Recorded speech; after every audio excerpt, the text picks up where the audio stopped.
Pai Govanen, Eled Sila Luminum in Tielvo. It's been a while, but I am back for my once in a blue moon inspiration has struck type videos. And in this particular video, I have lots of boxes in the background that you should just ignore. 'Tis the season of Christmas shopping, so there's just a lot of stuff around the house. But in this video, I wanted to talk about something that I had shared on Twitter a while back, or X, if you're inclined to call it that. Sorry if you're snuffling, my dog is trying to sniff at me because nobody else is home or awake. But one of the things that I had shared not too long ago was a thing that Gandalf said to Pippin about Aragorn. And it occurred to me that it's actually a good introduction to a topic of what does masculinity look like in Tolkien's, kind of worldview. Because you can tell a lot of what Tolkien thinks about things by examining what he does with his heroes and his villains. So, what I had said on Twitter was that it was, kind of a good indication of how a man should be able to be in the world, is this quote by Gandalf where he says, "He is strong and stern underneath Pippin, bold, determined, able to take his own counsel and dare great risks at need." Gandalf is saying this about Aragorn, as I had mentioned, and there are several things here that would remind us of your typical kind of, what you might think of as kind of stereotypical masculinity, not in a toxic masculinity sense like a lot of people talk about, but like just good old-fashioned rugged manhood. So the idea of being bold and determined. Bold is more than just brave. It implies something about being able to not just face danger, but also being willing to, as Gandalf says, dare great risks at need. And he's also able to take his own counsel. So Gandalf is laying out a lot of different things here. He talks about him being bold, which is, something like bravery, but, edging maybe a little bit toward the other end of the spectrum, toward foolhardiness, but not far enough to actually be foolhardy. He says he is strong and stern. Stern is very much the idea of just being like not really giving in. It's kind of like stoic, but not exactly the same thing. But it's similar to the idea of being resolute, not being able to be cowed, and kind of having like a hard, almost emotionless type of willingness to take things. It also says he's determined, which is, just an ability to keep going even when challenges are placed in your way, not necessarily because they're scary, but just in general overcoming obstacles. But being able to take your own counsel and dare great risks at need speaks to something more than just, rugged determinism and, whatever you want to think of as being your typical masculine type of thing. It also speaks to a certain amount of wisdom. If you could take your own counsel, it means you're smart enough and wise enough to think through a thing on your own without having to consult other people, and being able to dare great risks at need, I think, is pointing to the idea that he's not going to take unnecessary risks, but when he feels like the risk is necessary, he'll take it because it's a thing that has to be done. So these qualities are very much in the idea of, your strong, sturdy man who is able to go out and do things that are, either dangerous or difficult, if not dangerous, and to be able to do those things well and in an intelligent way. And these are, in some sense, kind of a just very brief statement of what it means to be, the kind of man that a lot of people think of as the heroic type, right?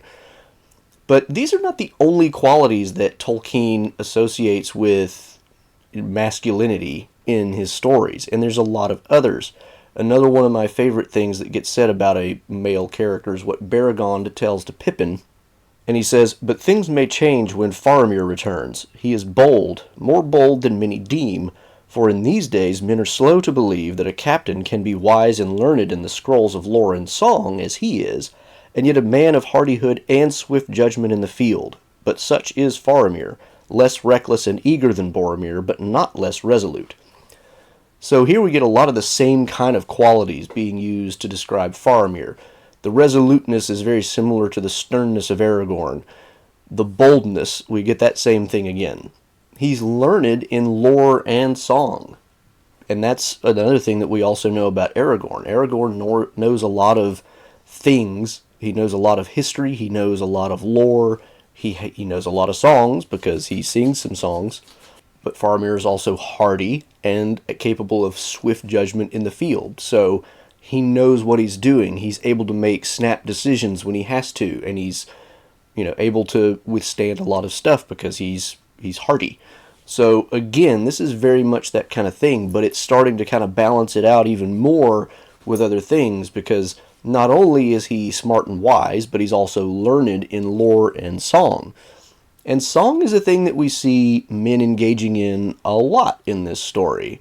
Many people will point out and criticize, I think unfairly, that the story of The Lord of the Rings is mostly male-centric. It's like, well, yes it is, but that's because that's the story Tolkien is telling, not because he's sexist. But there's also a ton of songs in the book, and they're sung by all kinds of people. Aragorn, Legolas, all the hobbits. There's songs sung by people all over the place, most of them by men, because that's who's mostly involved in the story. And that is not a thing that is looked down on as being, not manly. So these are also things that Tolkien values in men. And that's not to say that he thinks that singing or something is a particularly masculine trait.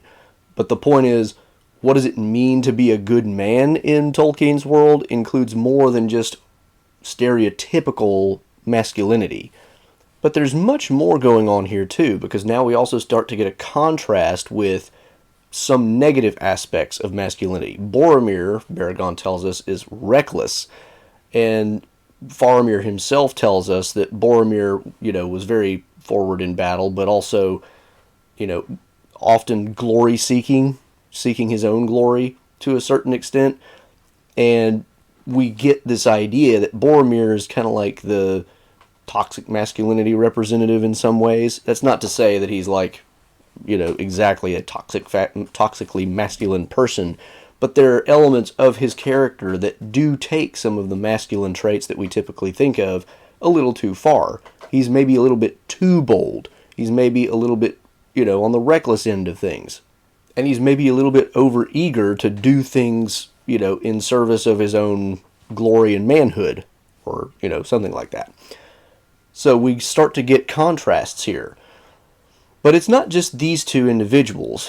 Even though we get these are maybe the two that most kind of directly speak to the masculine character of two fairly well-known characters, there are a lot of other characters that we see that have traits that are clearly identified as being good, but not necessarily specifically associated with masculinity or their, the fact that they are men. But nevertheless, we can see are considered good traits, and these characters are men, so we can kind of incorporate that. And we can see a lot of these, like, for example, Theodin. Theodin has a lot of qualities that we can associate with how it is to be a good person in general, or a good man in particular. So, for example, and this kind of goes back to, the history of sort of Anglo-Saxon culture and all that kind of thing, which Theoden fits very neatly into, and that is the idea of being, how you show hospitality to others. Theoden is, as Aragorn will say, a very kindly old man as well. So he shows hospitality, but he's also kind to others. He's extremely kind to Merry, who has, there's no particular reason why Theoden should pay particular mind to Merry, who is some nobody he just met, with no particular reason to be connected to him, and yet he is. He's very kind to him from the moment he meets him, and he shows great hospitality once he's, cured of his mind being poisoned, let's say. He shows great hospitality to Gandalf and the Three Hunters. So these are also things that we get. But he's also willing to admit when he's made mistakes, because when Gandalf does manage to bring him out of the fog, so to speak, he realizes, what, I've made some mistakes and I need to correct those. Those are also good qualities. On the flip side, he also does give some of the same kind of negative qualities that Boromir has, because Theodin, like most of the Rohirrim, has that over-eagerness for battle. We get the Rohirrim singing in battle. And there's, that's kind of both a positive and a negative in a sense, because the Rohirrim singing is in one way, it's kind of like they're a little bit over-enthusiastic about what they're doing, but also there is an element of, just having the joy in everything you do that is also kind of a positive. If we must go to battle and potentially die, we should still be joyful about it, in the sense of, I'm doing my duty and I'm doing the thing that I should be doing, and I'll take as much, joy and pleasure out of that as I can. We also have some good examples in the hobbits. So Merry, for example, we get a few references to this, like when he talks to Pippin in Fangorn, and he talks about, he should have looked at some maps when we were in Rivendell.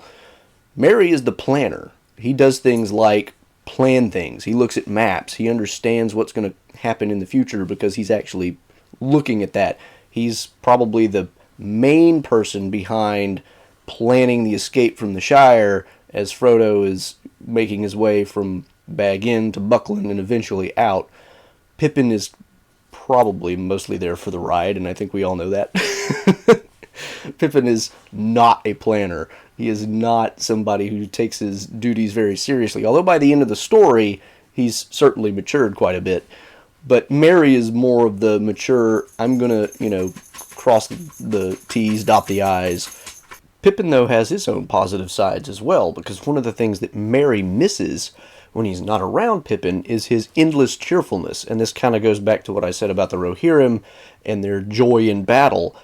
Pippin is kind of described as just being inextinguishably cheerful, and, he just never gets bummed. So, even in the worst situations, he finds ways to, be cheery and raise everybody else's spirits. So there's also an element of that in being, a good man. So that's, you got to be able to find the good side in situations, help other people not be just completely downed by bad scenarios and things that come up that you can't really do anything about necessarily. So this is also an aspect that is a useful thing to have, whether man or woman, but certainly it's not a negative attribute to have as a man. But I think finally, when we come to Frodo and Sam, we see what is the most important thing when it comes to being a good man and having good masculine traits. And that is, they both share similar things, but in different ways. Frodo has the role, basically, of having to take on a burden and see it through to the end, no matter how difficult, no matter what gets in the way. And, of course, you could say that the ring is almost a metaphor for that in the entire story. But, of course, Tolkien's not writing allegory in that sense. He's not, making the ring as just a metaphor for, this is how men bear burdens in life. No. But you can look at it in that way, in application, because, remember, Tolkien's all about application, not allegory. But Frodo, he takes the burden and he goes with it. He takes it on willingly. He doesn't like it necessarily, but he recognizes that it's kind of like his thing to do. And once he's taken that on, he does what he has to do, and he, by and large, takes the burden on appropriately. And that's not to say that he never makes mistakes, but he does what he's supposed to do, and he carries through on his word, basically, to do that thing.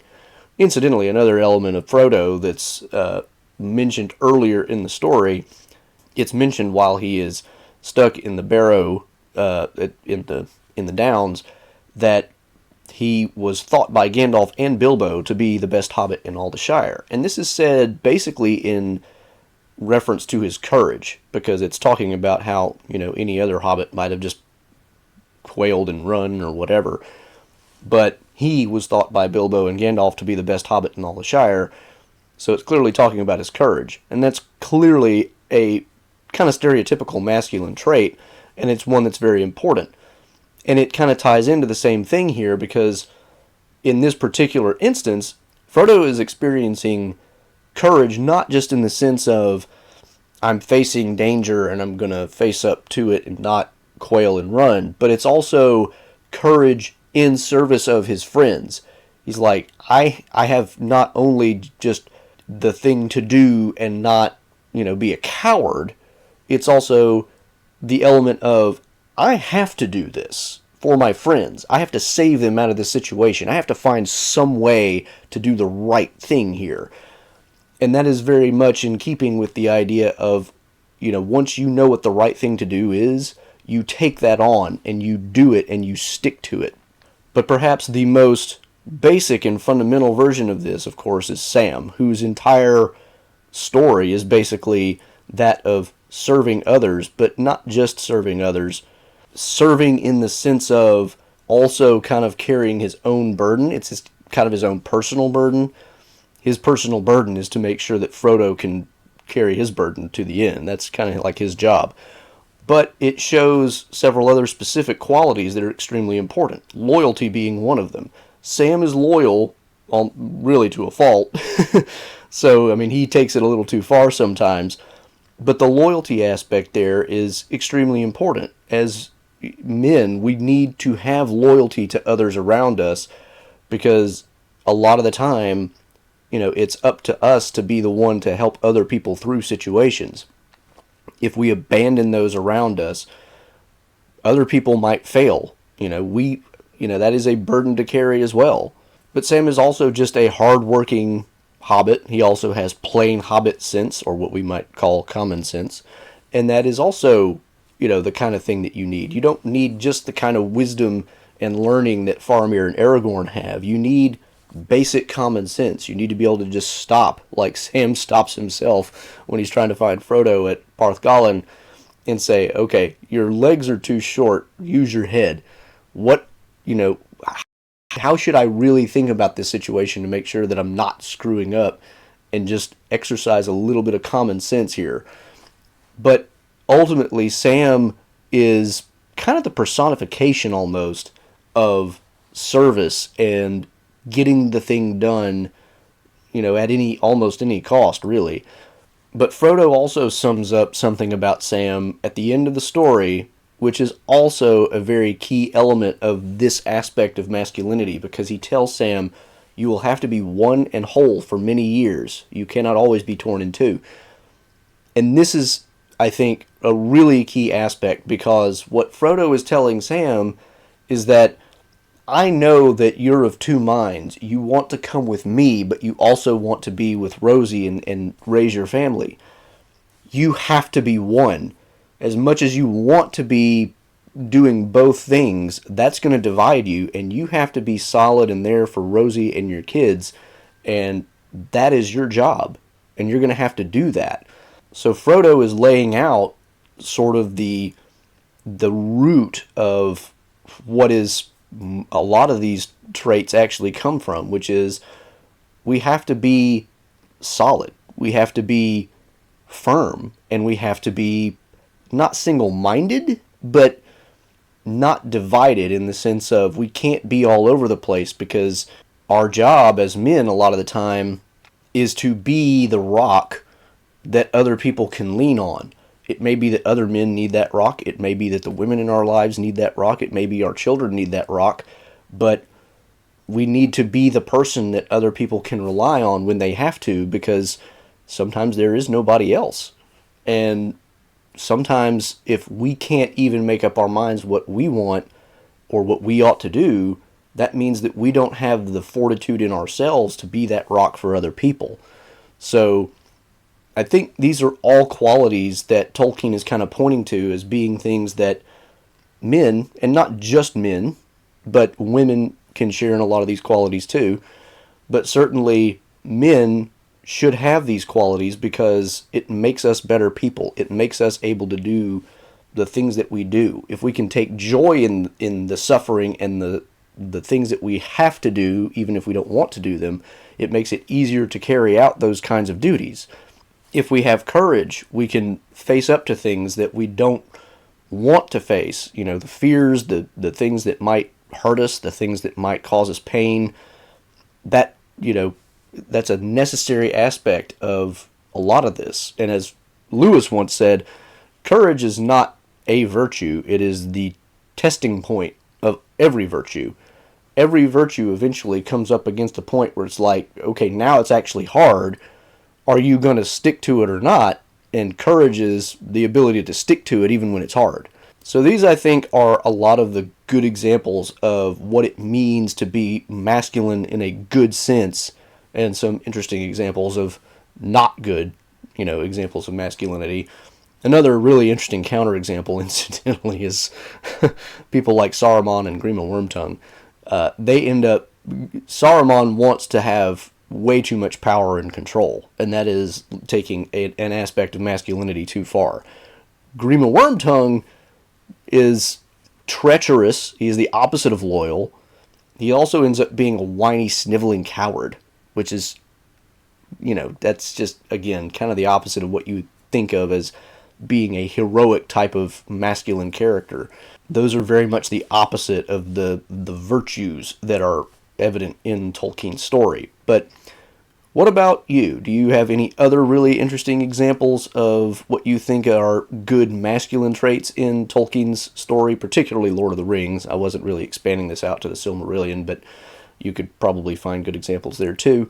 And interesting counterexamples of the opposite of what you would want in a good masculine trait. So if you got any interesting comments in that vein, I would love to see them. And maybe I'll see you again in a few months when I have more inspiration. Or, maybe who knows how long. I have no idea. But I do hope to see everybody again at some point when inspiration does strike one way or the other. I'm sure there will be at least a few more videos come out eventually. It's just a matter of what strikes the interest. But at least you did get more. It took a little bit of waiting, but it'll probably be more waiting until the next time. But until the next time, I'm the Tolkien Geek, signing out for the Tolkien Lore channel. Namarie.